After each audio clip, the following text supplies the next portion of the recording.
Ever wonder what it's like to turn your hobby into a small creative business? Or maybe you have, but you haven't been seeing the growth that you'd hope for? Hi, I'm Stacey, a small business owner who offers calligraphy and handmade products. In this video, I'll share my journey up until this point, just to give you some context about my experiences and to understand where I'm coming from. And maybe some of you will be able to relate. In future videos, I hope to share tips and tricks that I've learned along the way, but stick around for the storytelling first. So briefly, some background information about me. I did not grow up around entrepreneurs, and I was not surrounded by people who considered themselves creatives. I often went to craft fairs with my mom when I was younger, but never did I think that I would ever want to become one of those crafters. Fast forward to 2020, when many of us were at home with some extra time. I decided to learn lettering. I bought some Tombow brush pens and I tried some different worksheets here and there, but it really wasn't until late 2021 where I decided to get serious about lettering. After diving into the world of brush pens, I discovered pointed pen calligraphy in my research. I stumbled across Shinah from Crooked Calligraphy.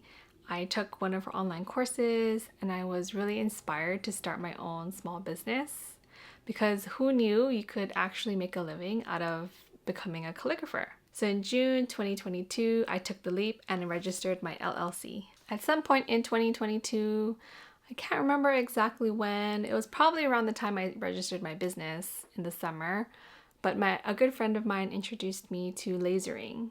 She had a Glowforge and she let me use it to create my wedding cake topper out of a design that I drew on Procreate. After that, I instantly fell in love with the idea of taking my calligraphy, whether it was on paper or digitally in Procreate, and taking that and turning it into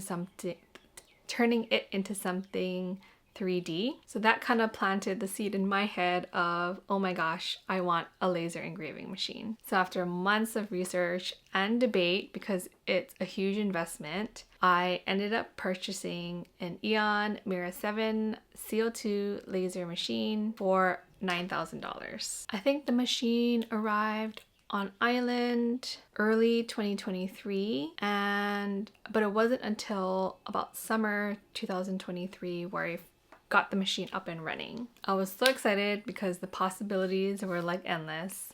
And honestly, up until this point, the calligraphy side of my business wasn't really thriving, probably due to the fact that where I live, not many people are willing to pay their hard-earned dollars for a bespoke service like that. Also, I did not really reach out to my local wedding industry because I didn't really want to dive into that whole nother world. But yeah, it was probably a combination of those two things that made it extra hard for me to sell my handwritten calligraphy products locally. But anyway, so lasering opened up so many more doors in terms of possibilities and what I could create and offer to my customers. So once I got the machine into my house and I got it on and I got it running, it still was a slow start because there's just so much to learn in terms of lasering and the lasering world. From how to operate the machine, to what types of materials to purchase, to the design software. So there's like this just huge learning curve that I was mentally prepared for, but I needed time to go through because this whole time, of course, I have been working full-time as a teacher.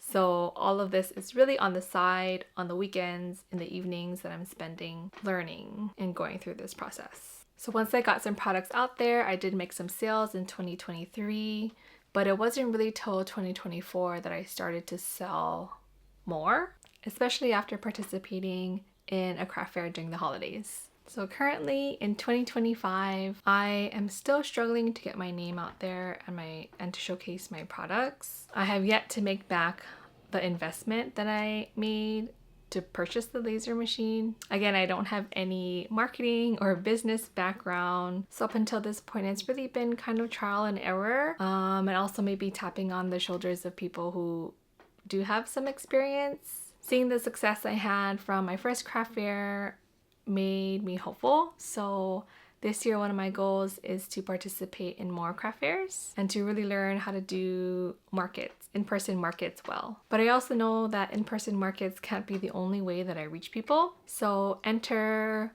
social media. I am currently enrolled in cohort 2 of the Creator College, and I have been learning so much about social media and the importance of a personal brand. So now I'm putting in a lot of effort on that front as well. The journey so far has not been easy, and to be honest, based on my sales and my Instagram follower account, you would assume that it's really only just beginning. But 3 years in, I've learned a lot, I've experienced a lot, and I'm still excited to see where this journey will take me. I hope this was helpful for someone to hear. If you have a creative hobby and you want to start a small business, you totally can. If you're someone who did take that leap, but maybe you're not seeing that growth that you really thought you would have, it's okay to feel like, maybe you're behind, because I definitely feel that way too. But let's not do this alone. It's definitely important to have a support system around you to encourage you and to push you to keep going. So if you want to be a part of this journey with me, hit the subscribe button. Thank you so much for watching, and I hope to see you in the next one. Bye!